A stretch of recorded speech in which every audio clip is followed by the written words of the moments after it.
There are various sources of meaning, and that's not propositional.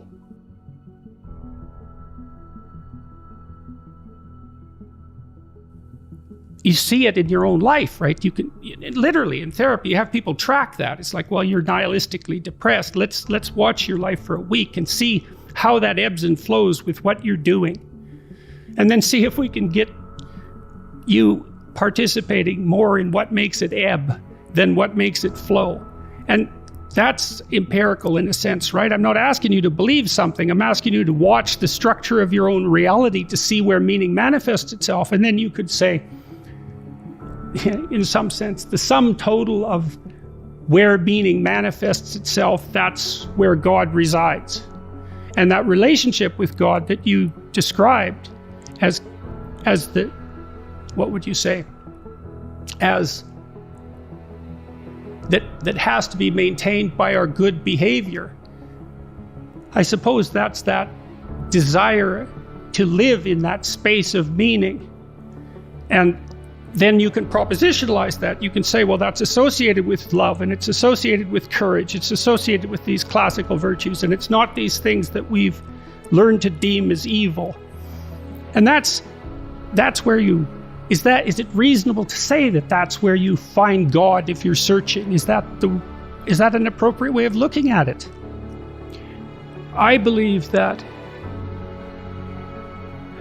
when we see other people, except under very extraordinary circumstances, we see an illusion that we project upon them. Mostly, it's a simplifying illusion. We don't see the whole person. Partly, I suppose, because we couldn't tolerate the complete vision.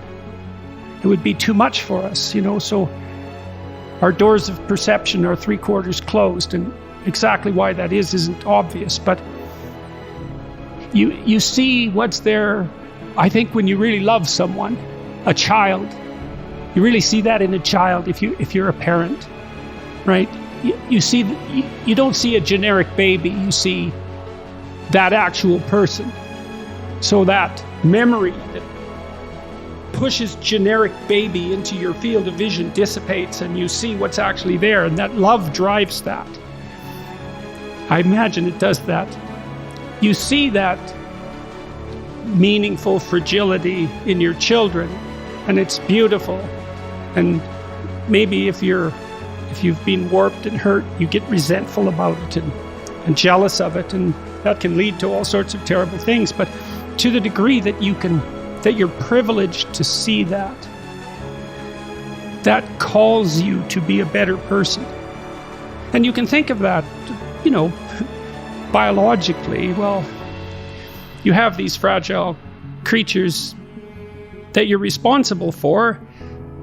Of course, that's going to call you to a higher mode of action, because otherwise they're not going to live, So it's very practical.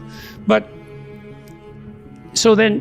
what you see there is if you view someone with love, then it's incumbent upon you to treat them as if they're valuable. And then the more you treat other people as if they're valuable, the better person you are. That just comes along for the ride in some sense. So none of that seems questionable to me. That seems solid.